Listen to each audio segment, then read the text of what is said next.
Thank you very much. Bismillah ar-Rahman ar-Rahim. Congratulate to the Professor Akhtar Bandesha and his team for the successful conference. Today we discuss about my topic is on the pharmacological treatment of the dyslipidemia. This slide is very important. What were we discussing here? The majority of the anti-lipids, they act by increasing the expression of LDL receptor at the liver. So whatever the all statins, the PCSK9 inhibitors, even the bempetic acids, they all affects on the liver and they increase the LDL receptors. The two drugs, there's ezetimibe and the bile acid sequestrants, they act on the through the GI and there doesn't need the expression of increased level of the LDL receptors. So this is a basic mechanism. And the third drug which we use in the as anti-lipids is the fibrates, and this acts on the liver and is increase the LDL receptors and that decrease the cholesterol level, and fibrates acts on the blood. This is the only drug which acts on the blood to decrease the level of lipids by lysing the lipids at the peripheral sites in the form of activation of lipoprotein lipase. So whole the pathophysiology and treatment lies on this class. What we discuss, some say the cholesterol should be decreased at the 100, LDL should be less than 100, LDL should be less than 70, LDL should be less than 50 or 40. This all about depends upon the stratifications. Generally, if the patients are very high risk, especially the high risk, very high risk, the LDL should be reduced at the 50 level. And if these very high risk patients, they develop any other events, you have to reduce the LDL level less than 40. The high risk patients, LDL should be less than 70. And if they are a moderate risk, you keep the LDL around the 100. And if there's low risk, then keep the LDL around 116. So this is the matter when we are dealing to the patients, and then we are interpreting the results. After interpreting, we are advising the patients in the pharma medicine, either on the form of the drugs. So you just keep these things in what type of group we are dealing these patients. Looking the other group of the patients where LDL, although LDL is high, but there is another part of the dyslipidemia that disrupts in the form of triglyceride, then you look for the another form, that's we call the non-HDL cholesterol. And these are the goals are also set down. Okay, very high risk, just keep less than 85, high risk less than 100, and moderate risk less than 130. So these groups should be kept in there. So far the apoproteins, they are concerned, especially in the heterogeneous dyslipidemia and others. In these parts, the receptors are actually not working. Any drugs you give to extra the LDL receptor, they are not become effective. That's why we need the plasma apheresis in these patients. So although these drugs act, but they are not so effective, whatever you are using, the other type of the drugs, disorders. The triglycerides, although they are not produce directly the coronary artery events, but they increase they accelerate the process. And in addition to acceleration, if their level become more than 500, this involves another organ of the body. So when you treat this patient, just keep this thing in the mind and keep this thing for the further assessment and the management of the patients. Who to treat these patients? So this is the actually guidelines, how they divided these patients into different groups and what type of treatment they use. Age is very important, and the risk stratification is very important. And according to that, you had to start the medications, either high intensity, moderate intensity, low intensity, and then so on. And actually this is a group of the patients in which the cardiovascular is atherosclerosis events has not happened. So this is actually group where you have to look and then they see. The first impression in these all patients, if the LDL is baseline is high, although there is no cardiac events, you treat this patient as a very high risk patients.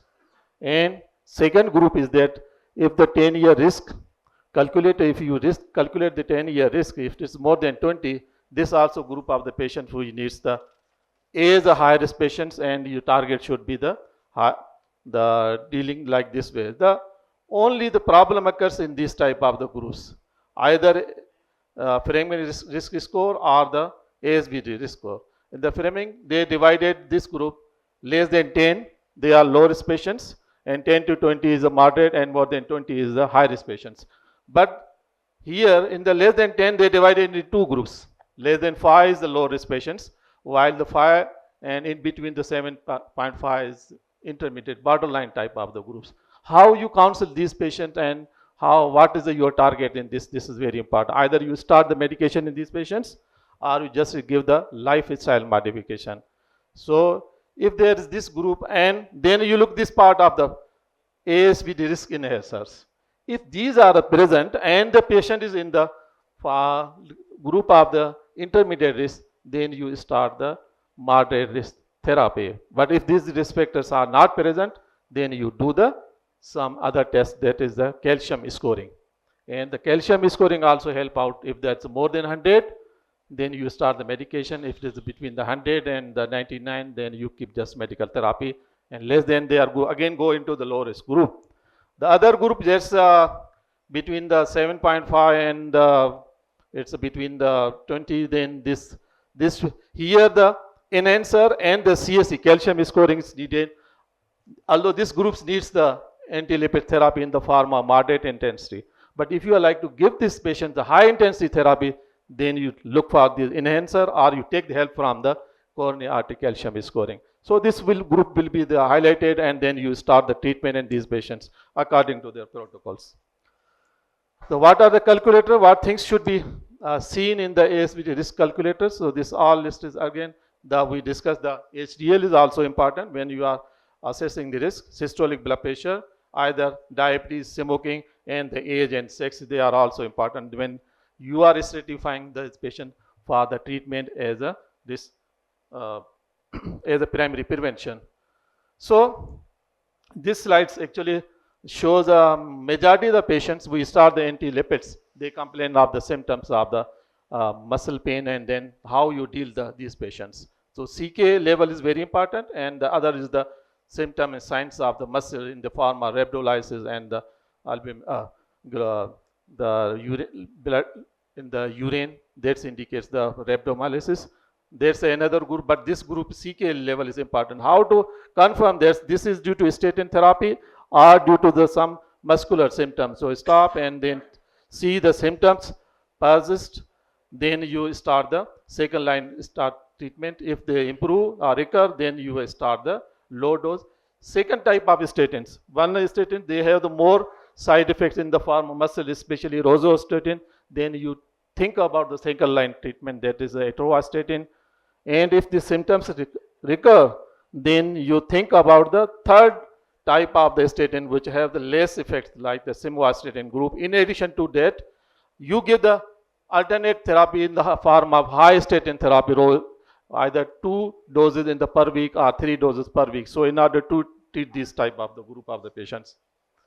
If they develop the rhabdomyolysis, then switch on the other therapy. Biolysis, you can ezetimibe or other PCSK9 inhibitors. Or if they develop the symptoms and the CK is high, then add this drug, and in addition to the PCSK9 inhibitor that should be given.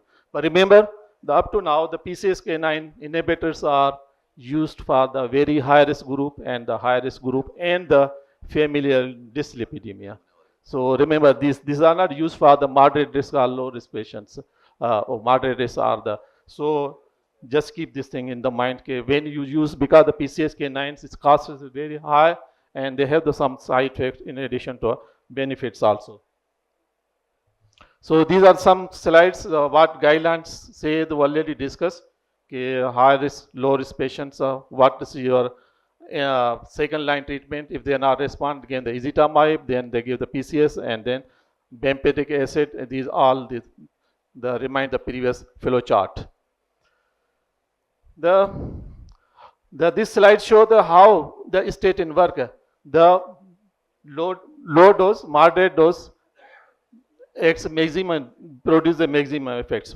Beyond that, if you are increasing the doses, their effects is around 6 to 8%. They are increase in the intensity of the therapy. So just giving these high doses, and so that's give the high, moderate, or high doses. If they develop the symptom, then add on other drugs. If you are adding these all three drugs, you can get the some 85% reduction. So in the patient, very high risk patients, we need the more than 85% reduction in these patients. So we have to give the these high. That's why in very high risk patients and the familial dyslipidemia, we have to combination of these drugs. This slide show how much mortality you can decrease with low from to a very high risk patients. So this slide show, and these are all the recommendations related to triglycerides. Although triglyceride less than 200 doesn't produce any risk to the cardiovascular in the pharmacology. Beyond that, that's leads to this.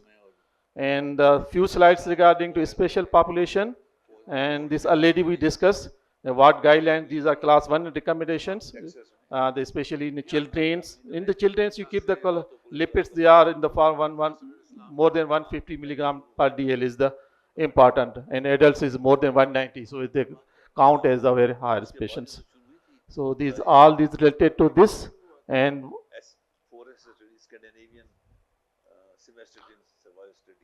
the recommendation is more than 65 years age. This group is also very important. If the patient is already taking these drugs, you keep these anti-lipids in the moderate intensity therapy. If you like to start as a first time in this group, you use the low intensity statin in these patients. Just keep this thing in mind when you are dealing more than 75 years patients.